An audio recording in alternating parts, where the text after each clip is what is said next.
आपण बघितलं असेल देसाई साहेब जे राज्याचे उद्योगमंत्री होते 7 वर्षासाठी आणि आम्ही देखील महाविकास आघाडी सरकारमध्ये होतो. काल आम्ही एक महत्त्वाचा विषय जो लोकांसमोर आणलेला तो म्हणजे वेदांता आणि फॉक्सकॉन ह्याचा सेमीकंडक्टरचा जो प्लांट आहे तो कालकडे गुजरातला गेला. ह्याची बातमी आपल्याला सगळ्यांनाच धक्कादायक कळली आणि अजून देखील खुलासा ह्या सरकारकडून कुठून आला नाही आहे किंवा ह्या व्यवस्थेकडून कुठूनच आला नाही आहे की नक्की का असं झालं की जो प्लांट जो मोठा प्रोजेक्ट 1 लाख नोकऱ्या देणारा रोजगार उपलब्ध करून देणारा महाराष्ट्रात हा इतर राज्यामध्ये गेला जो पूर्णपणे आपल्या राज्यात यायला तयार होता. कुठेही खुलासा न होता आरोप सुरू झालेले आहेत, प्रत्यारोप सुरू झालेले आहेत, मग ह्याच्यापेक्षा मोठा प्रोजेक्ट आणू असं करू तसं करू. पण खरं उत्तर अजूनही कुठेही आलेलं नाही. खरं तर आम्हाला अपेक्षित होतं की उत्तर हो एक चांगला ठळकपणे उत्तर येईल आम्हाला, पण ते कुठेही न येता व्हॉट्सॲपवर थोडी इकडून तिकडून व्हॉट्सॲपच्या युनिव्हर्सिटीमधून वेगळ्या काही गोष्टी यायला लागलेल्या.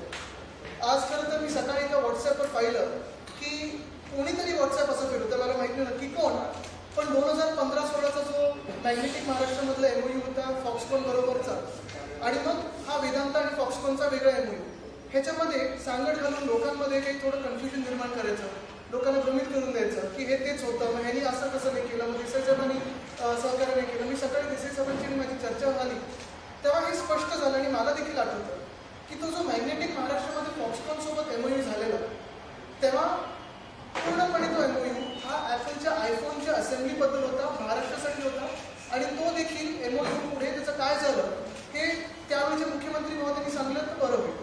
पण हा जो विषय होता हा स्पष्ट विषय असा होता की सेमीकंडक्टर चिप्स ज्या डिसेंबर 2021मध्ये जगभराची परिस्थिती बघून केंद्र सरकारने 76,000 कोटीचं मला वाटतं सबसिडी ग्रांट रिलीज केली आणि त्याच अनुषंगाने आम्ही 22 की 21 जानेवारी 2022 त्या दिवशी आम्ही अनिल अग्रवाल साहेबांबरोबर आम्ही चर्चा केली, बैठक घेतली झूमवर आणि मग त्याचा पाठपुरावा केला. हे 2 वेगळे विषय झाले.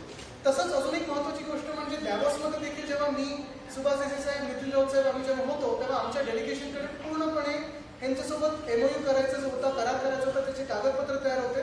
पण अर्थात केंद्र सरकार, राज्य सरकार ह्या दोघांची सबसिडी मिळून वेदांता आणि फॉक्सकॉनची इन्व्हेस्टमेंट थोडी सांगड घालणं गरजेची होती. आल्या आमची चर्चा पुढे गेलेली. मला वाटतं देसाई साहेब आपण तैवानचे जे कोण इथून आलेले फॉक्सकॉनचे लोक त्यांना देखील जूनमध्ये आपण भेट घेतली. त्याच्यानंतर आपलं सरकार 40 गद्दारांनी पाडलं आणि म्हणून तो विषय मागे राहिला. एक महत्त्वाची गोष्ट ह्याच्यात सांगू इच्छितो मी की आज देखील आपल्या महाराष्ट्रातल्या 1 लाख तरुणांना नोकऱ्या मिळणार नाही याची जबाबदारी कोण घेत आहे हे ह्या व्यवस्थेकडून उत्तर नाही.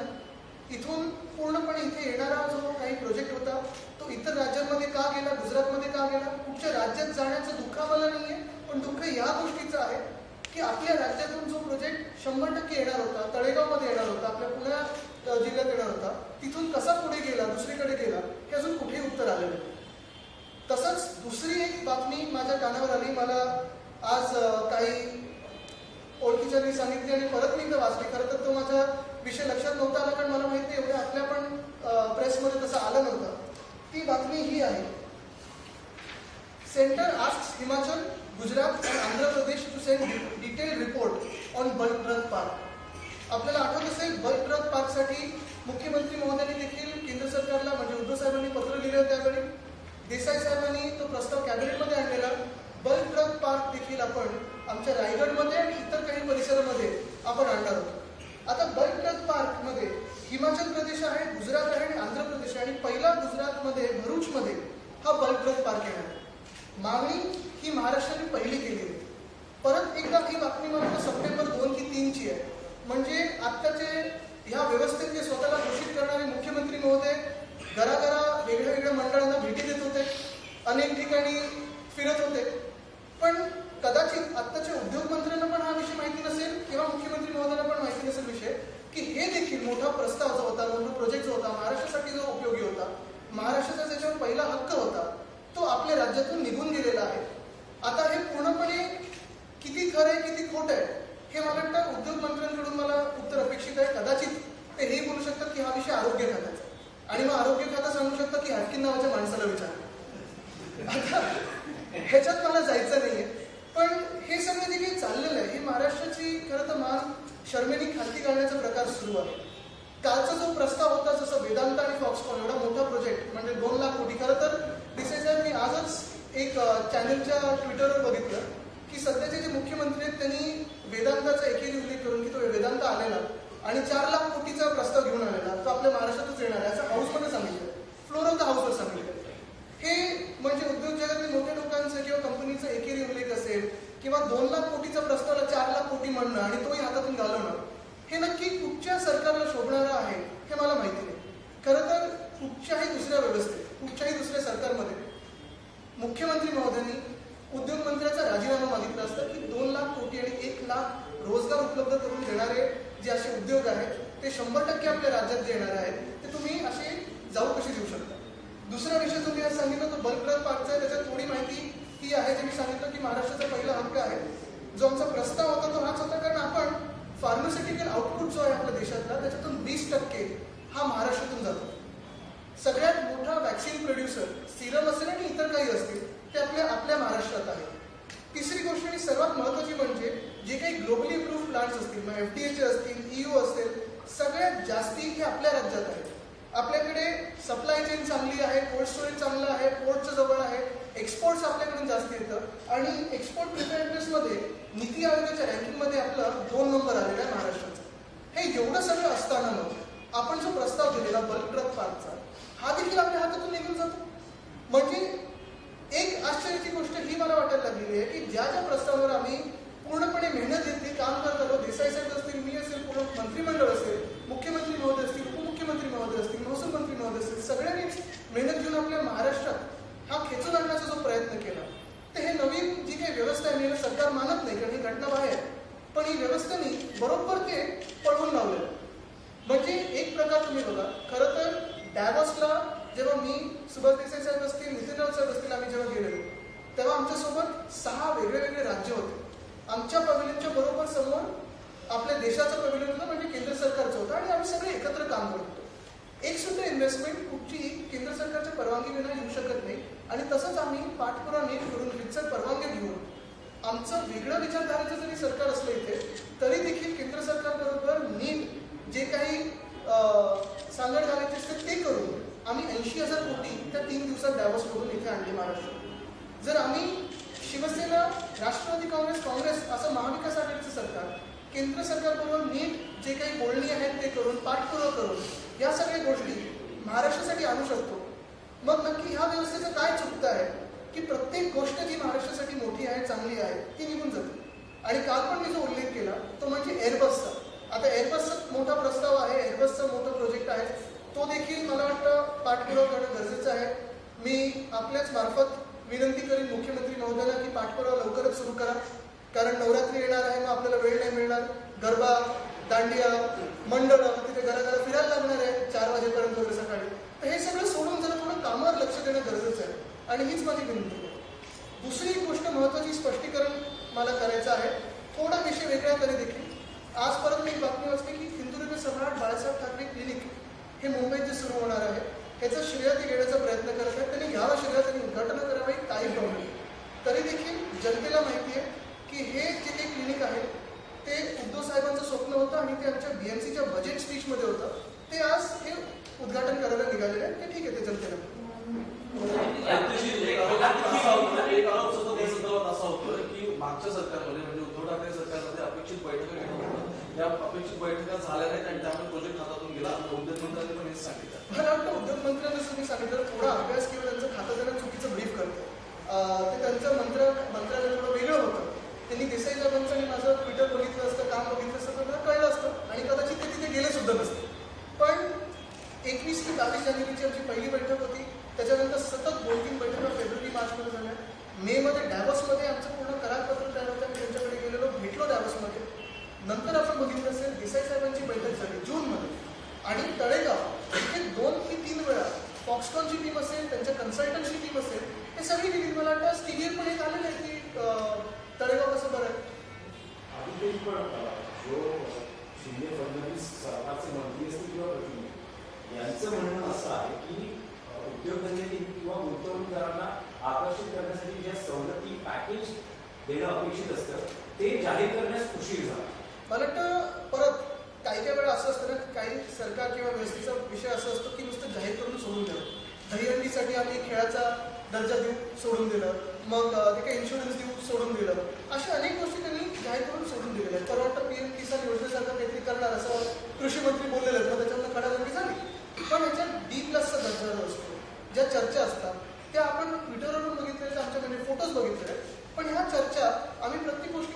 नाहीतर देसाई साहेबांच्या पूर्ण कारकिर्दीत आणि खास करून 2020 जून ते आत्ताच्या जूनपर्यंत 2022च्या जूनपर्यंत 6.5 लाख कोटी एवढी गुंतवणूक महाराष्ट्रात आली कशी असते?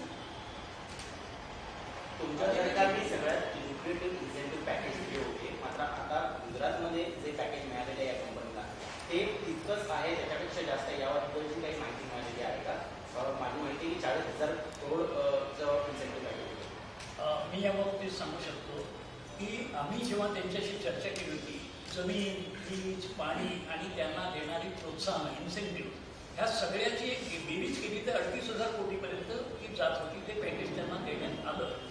परंतु त्याच्या उपर आम्ही असं सांगितलं की हे 40,000 कोटीपर्यंत आम्ही वाढवतो. त्याच्यावर त्यांची काही ते कमी पडतं वगैरे काहीच बोलणं नव्हतं, व्यवस्थित होतं.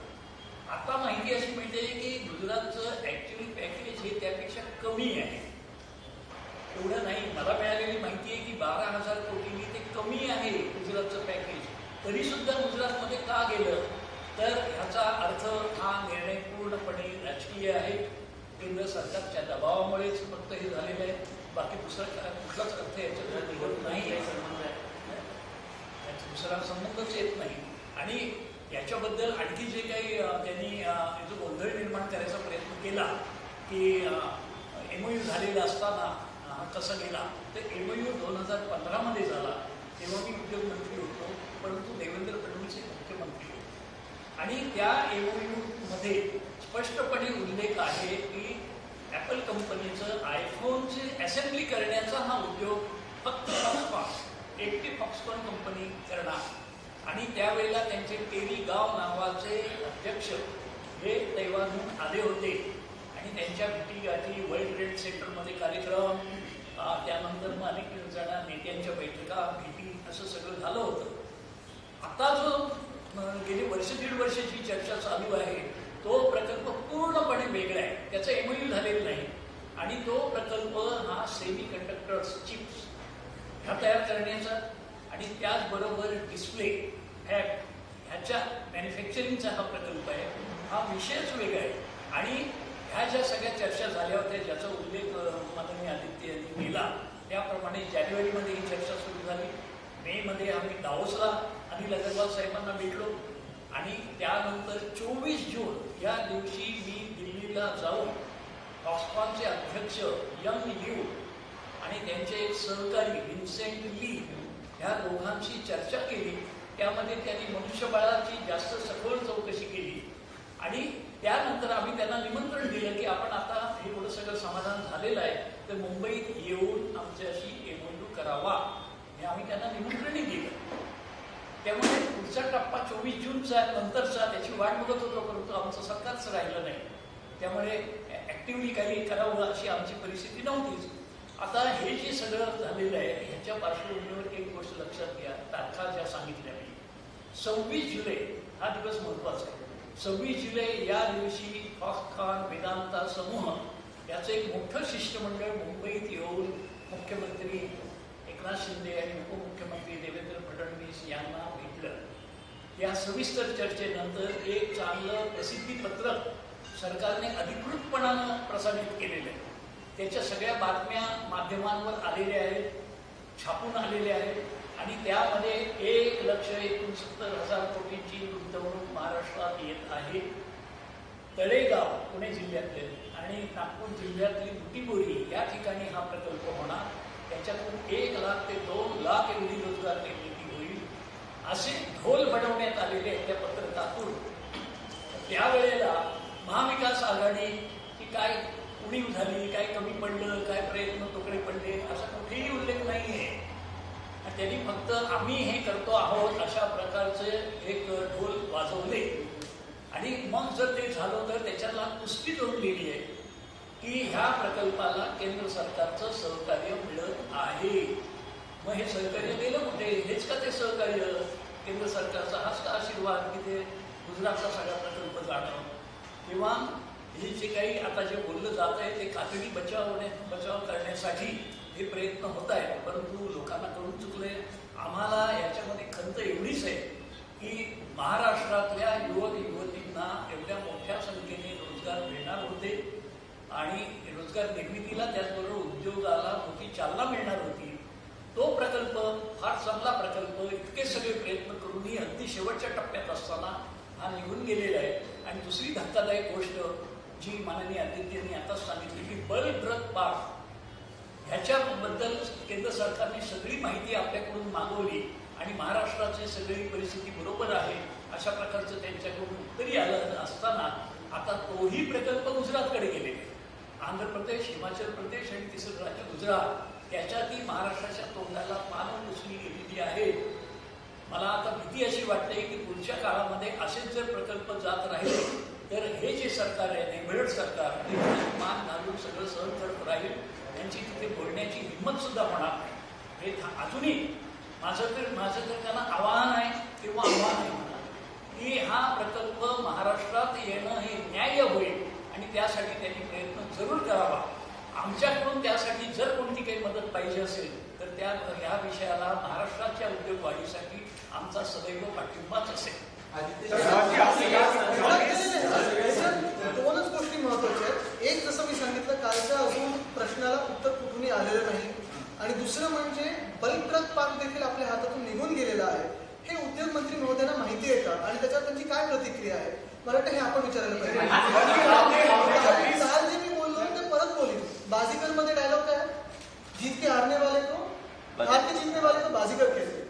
पण इथे काय, जीत के हारने वाले को खोके सरकार कहते. बलप्रद पार्कमध्ये मला वाटतं राज्य सरकारची जी इन्व्हेस्टमेंट होती ती 3,500 कोटीची होती, तशीच केंद्र सरकारची येणार होती. आणि साधारणपणे जर आपण बघितलं तर सगळ्या पॉलिसी इन्सेंटिव्ह वगैरे बघून मोठा हा प्रोजेक्ट आहे. तरी देखील महाराष्ट्रासाठी खूप महत्वाचा आहे, कारण सगळ्यात महत्वाची गोष्ट म्हणजे CTP असेल किंवा ज्या काही एन्व्हायरमेंटच्या गोष्टी असतील किंवा जे लोकेशन होतं, एअरपोर्टच्या जवळ असेल, नावाशेवाच्या जवळ असेल आणि समुद्र जवळ, आणि 394 फार्मसी कॉलेजेस आपल्या महाराष्ट्रात आहेत. म्हणजे location wise, technicality wise, talent pool wise महाराष्ट्राला कुठच्याही राज्याच्या बीट करू नाही शकत. आणि मी काल पण बोललो, मी डॅवोसमध्ये पण बोललोय की इन्व्हेस्टमेंट कुठच्या राज्यात यावी याचा मला आक्षेप नाही आहे. महाराष्ट्राच्या किंवा देशाच्या प्रत्येक कानाकोपऱ्यात इन्व्हेस्टमेंट आली पाहिजे. महत्वाचे पण प्रत्येक ठिकाणी तिकडच्या स्थानिक भूमिपुत्रांना, बेरोजगारांना रोजगार उपलब्ध झाला पाहिजे. तरी जेव्हा महाराष्ट्रासारखं राज्य असेल, आपण आपले मेरिटवर पुढे आणण्याचा प्रयत्न करतो. महाविकास आघाडी सरकार असताना हे सगळं नीट चाललेलं आहे, पण सरकार बदलल्यानंतर, वेगळी व्यवस्था आल्यानंतर जी बेकायदेशीर आहे, घटनाबाह्य आहे, हे सगळं आपण म्हणजे ह्या मुख्यमंत्र्यांनी 40 आमदार पण तिथे नेले आणि 2 महत्वाचे प्रकल्प पण तिथे नेले. आदित्यजी, काल प्रकल्प गुजरातला गेल्यानंतर त्याचे पडसाद महाराष्ट्रात उमटले. त्यानंतर मुख्यमंत्री एकनाथ शिंदे यांचं पंतप्रधान नरेंद्र मोदी यांच्याशी फोनवर बोलणं झालेलं आहे आणि पुढच्या काळात गुंतवणूक असेल, उद्योग असेल किंवा प्रकल्प असतील या बाबतीत सहकार्याची भूमिका ठेवा अशी जी विनंती त्यांनी पंतप्रधानांनी केली. आणि याच अनुषंगानं सर याच्यापेक्षा मोठा प्रकल्प आम्ही तुम्हाला देऊ असं पण त्यांचं बोलणं झालं. नाही, एक पहिली गोष्ट म्हणजे ह्याच्यात जसं मी सांगितलं ना की केंद्र सरकारबद्दल, PM साहेबांबद्दल मी कुठे बोलत होतो, कारण आमचं जेव्हा सरकार होतं ह्या गोष्टीचा पाठपुरावा आमचा बरोबर चाललेला. आता तुम्ही बघितलं असेल, आमचं फॉरेस्ट डिपार्टमेंटमध्ये असेल, टुरिझम कल्चरमध्ये असेल किंवा आम्ही डॅवोसला गेल्यानंतर देखील केंद्र सरकारबरोबर नीट जर पाठपुरावा केला, स्टँडर्ड नीट धरली तर नीट सगळं होऊ शकतं. या सरकारमध्ये हे जे 40 जे गेले तिथे आणि जे काही आता बघतोय आपण व्यवस्थेमध्ये, कोणाचं लक्ष हे प्रशासनावर नाहीये, राज्य चालवण्यावर नाहीये, नुसतं राजकारणावर आहे. आणि हाच माझा आक्षेप. म्हणजे ठीक आहे, तुम्ही सगळीकडे फिरत असाल, बैठका घेत असाल, राजकीय जे काही कार्यक्रम करायचे ते करत असाल, अजून फोडाफोडी कराल, हे सगळं ठीक आहे. पण हे सगळं होत असताना तरुण मुलामुलींचे जे 1 लाख काल रोजगार आपल्या महाराष्ट्रातून निघून गेले, या बलप्रद पार्कमधून तेवढेच मला वाटतं 70,000-80,000 रोजगार ते जे निघून गेलेले आहेत, त्याला उत्तर कोण देणार आणि जबाबदार कोण आहे? कारण आमचं सरकार जर असतं तर आम्ही केंद्र सरकारशी पाठपुरावा करून हे प्रोजेक्ट्स आणले असते. तसं इकडच्या सरकारने तिकडच्या सरकारचं बोलणं होतं. मोर्चा आयोजित केलेली आहे, स्वाक्षरी मोहीम आयोजित केलेली आहे, सामील व्हावं आवाहन देखील करण्यात आलेलं. काय आता काय झालंय, तरुणांना तेवढंच हातात राहिलेलं आहे, कारण रोजगार जे होते ते निघून गेलेले. आणि म्हणून युवा सेनेतर्फे असे वाटतं इतर अनेक विद्यार्थी संघटना आहेत, अजूनही महाराष्ट्रातले तरुण शांत आहेत, पण त्या पेशन्सचा अंत पाहू नका. असे रोजगार जर आपल्या महाराष्ट्रातून निघून जायला लागले तर आपल्या खोट्या आश्वासनावर कोणीच विश्वास ठेवणार नाही. जसं आमच्यासोबत तुम्ही गद्दारी केले, तसंच महाराष्ट्राच्या तरुणांबरोबर तुम्ही गद्दारी केली, हे लोकांसमोर येईल.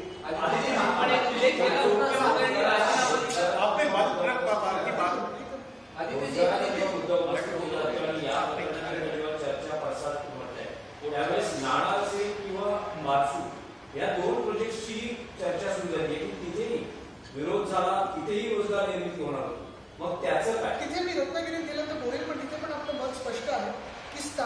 विचारा आणि जे काही त्यांना मान्य असेल ते करणं गरजेचं आहे. जसं आता इथे पण तळेगावमध्ये MIDCचा प्लॉट होता, तिथे कोणाचा विरोध नव्हता म्हणून आपण आणलं. बल्करत पार्क तसंच होतं की तिथे कोणाचा विरोध नव्हता, CETP प्लांट वगैरे सगळं होतं, पर्यावरणाची पूर्ण आपण काळजी घ्यायची स्थिती घेतलेली आणि ते पुढे आणत होतो. म्हणजे जे जिथे महाराष्ट्राला नको असतील किंवा महाराष्ट्राला जे काही थोडे दुखवणारे प्रस्ताव असतील ते हट्टाने पुढे आणायचे, पण महाराष्ट्राला हवेत हक्काचे प्रस्ताव आहेत ते इथून पळवून द्यायचे, हेच हे सरकारचं धोरण आहे. आणि म्हणून नाणार आणि बासूबद्दल देखील आमचं मत स्पष्ट आहे की स्थानिकांना जे मान्य असेल त्याच्या भूमिपुत्रांना त्यांच्यासोबत आम्ही उभे आपने सीधा आरोप लगाया कि केंद्र सरकार, सुभाष जी आपने कहा कि केंद्र सरकार के दबाव के तहत वो प्रोजेक्ट जो है वो गुजरात चला गया है और बल्क ड्रग पार्क के बारे में भी आपने बात कही है. तो 26 जुलाई तक क्या ये महाराष्ट्र के साथ था प्रोजेक्ट और 26 जुलाई के बाद चला गया? जरा हिंदी में दोहराइए. ठीक है. हाँ. मैं ये जो हम बात कर रहे थे बल्क ड्रग का, कि कल अगर आप देखें तो वेदांत और फॉक्सकॉन का जो प्रोजेक्ट है, कल हमें ये पता चला कि वो कल हमारे हाथों से निकल गया. महाराष्ट्र में पूरी उनकी तैयारी थी आने की, पुणे के जिले में पूरा उनका फिक्स हुआ था आना.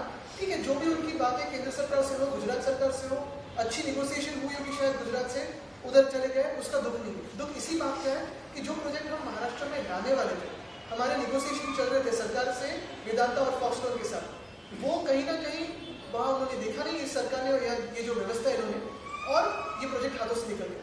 वैसे ही शायद मुख्यमंत्री महोदय अभी के मंडलों में या इधर उधर घूमने में व्यस्त रहेंगे, उनके राजनीतिक जीवन में व्यस्त रहेंगे, और 3 सितंबर को बल्क ड्रग पार्क का जो प्रस्ताव था, हमारा जो प्रोजेक्ट था, वो भी हमारे हाथों से निकल गया है. वो कहाँ गया है? तो आंध्र प्रदेश गया है, हिमाचल प्रदेश गया है और गुजरात गया है.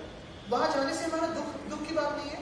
हमारे देश में हर एक राज्य में उचित इन्वेस्टमेंट आनी जरूरी है, वहाँ जो विकास होना है वो जरूरी है, उधर की जो भूमिपुत्र है उनको भी रोजगार उपलब्ध होना ये भी बहुत जरूरी है.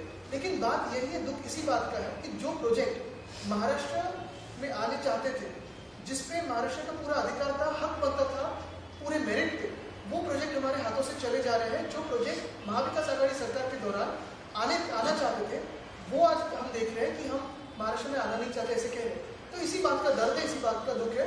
और इस पे भी कल हमने जो बयान यहाँ बैठ के दिया, आज भी दे रहे हैं. मुझे नहीं लगता कि मुख्यमंत्री महोदय या राज्य के उद्योग मंत्री महोदय को पता भी होगा कि बल्क ड्रग पार्क हमारे हाथों से चला गया है और लाखों जो रोजगार उपलब्ध होने वाले थे इस महाराष्ट्र में, वो युवाओं के हाथों से निकल गए हैं. इसी बात का दर्द है. तो क्या केंद्र सरकार सौदेला व्यवहार कर रहा है महाराष्ट्र के साथ? उद्योग मंत्र्यांचा राजीनामा घेणं अपेक्षित होतं. आपण मागणी करणार का राजीनामा? मी राजीनामा कोणाचा, मी तर सांगतो की 40 राजीनामा द्यावा आणि निवडणुकीत उतरावं. हे तर माझं वेगळं, हे वेगळ्या गोष्टीवर, नैतिक गोष्टीवर. पण या गोष्टींवर मला वाटतं कुठच्याही इतर राज्यांमध्ये असतं तर उद्योगमंत्र्यांनी राजीनामा दिला असता. आपण बघितलं असेल, मला वाटतं पोर्चुगल की स्पेनमध्ये कुठेतरी एका बाईची डिलिव्हरी नीट नाही झाली म्हणून तिकडच्या केंद्रीय हेल्थ मंत्र्यांनी राजीनामा दिला आणि इथे अजूनही आरोप प्रत्यारोप करत. म्हणजे राज्यात नक्की कुठचं राजकारण सुरू आहे? राज्य चालवायचं आहे की अशीच मजा मस्ती करत राहायची? हे एक तर ह्या व्यवस्थेने ठरवतो.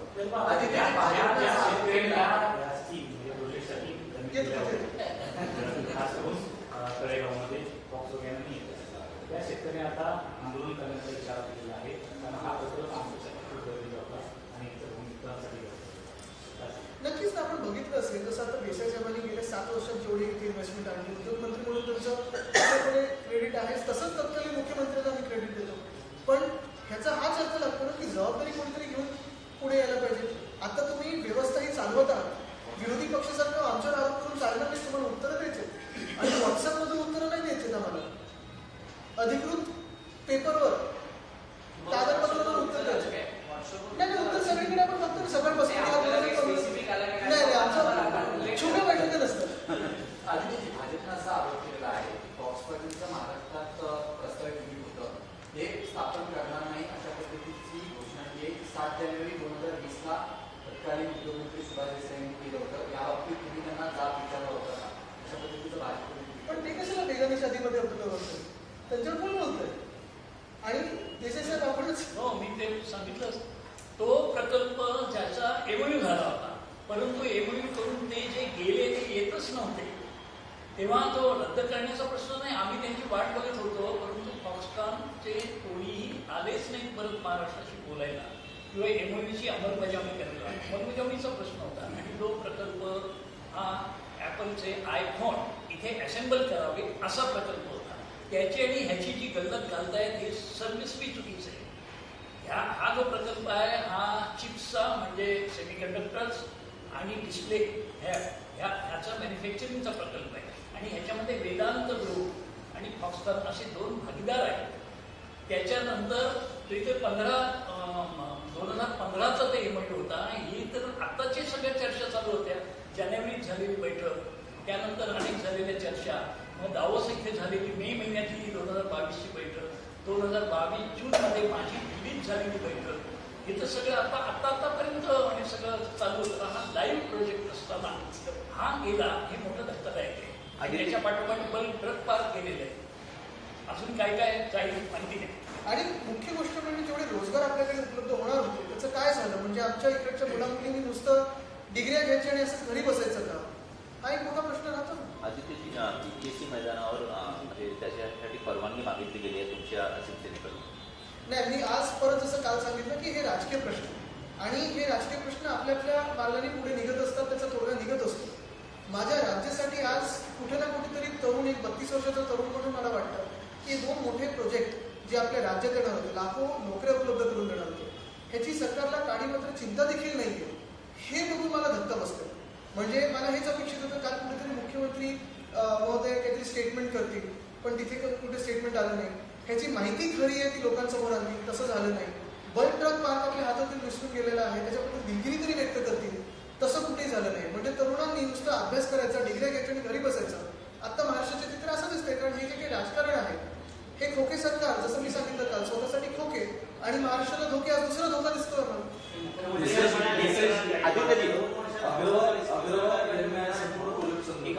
आता तेच मला सांगायचं आहे की मुख्यमंत्र्यांचा जर अभ्यास बघा ना, ही पॉलिसी मुळात चांगली पॉलिसी केंद्राची डिसेंबर 2021ची आहे. तर 2 वर्षाचा कुठे काढतो तुम्ही? गेल्या 7 महिन्यात आहे. आणि ज्या काही बैठका होत्या आमच्याकडे जे महिने राहिले 2022चे सरकारमध्ये, त्याच्यात आम्ही केलेलं. मग मुख्यमंत्री महोदयांनी हाऊसमध्ये का सांगितलं की 4 लाख कोटी? तर माहिती चुकीची सांगितली. हाऊसमध्ये 2 लाख कोटी तर 4 लाख कोटी सांगितलं. ट्विट का केलं? त्याचं श्रेय का घेतलं?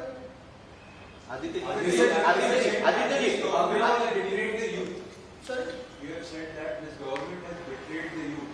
I have, and it has betrayed its own ethic of Maharashtra of working hard and bringing investment into Maharashtra. Maharashtra has always been the financial capital of India, and like I've said before, I have no pain about investment going across the country. It has to go in every state because this country has to develop. But where we are fighting on a meritorious basis, there is a healthy competition between states. We're looking at states like Tamil Nadu, Telangana, Andhra, Gujarat, Karnataka, Maharashtra, Bengal, all of us competing in a healthy sphere. How can we lose a project that is on merit, on technical grounds, number 1 for Maharashtra? How can we lose that? It only means that the Chief Minister and the Industries Minister is completely unaware of what is happening in this sphere.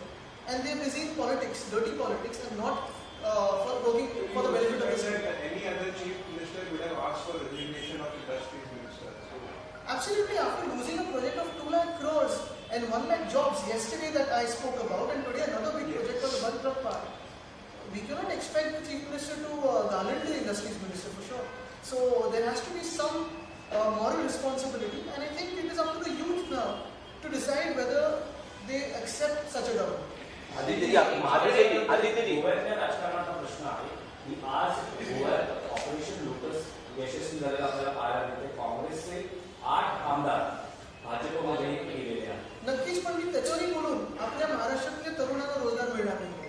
आज मी एवढंच focus करेन की 2 महत्त्वाचे project आमच्या महाराष्ट्रातून निघून गेलेले आहेत. त्याचं दुःख आणि त्याचं चीड त्याच्या मनात माझ्या आहेच. तसंच माझ्यासारखे अनेक महाराष्ट्रातल्या लाखो तरुण तरुणींच्या मनात असेल की ह्या सरकारला खोटी आश्वासनं देता येतात, सरकारला पाडता येतात, पाठीत खंजीर खूप बसता येतो, पण महाराष्ट्राच्या हिताचं काम आणि 2 महत्त्वाचे प्रोजेक्ट्स केंद्र सरकारकडून पाठपुरावा करून नीट या उद्योगपतींबरोबर बोलून आमच्या महाराष्ट्रात आणता येत नाही, हे मला धन्यवाद. जय महाराष्ट्र.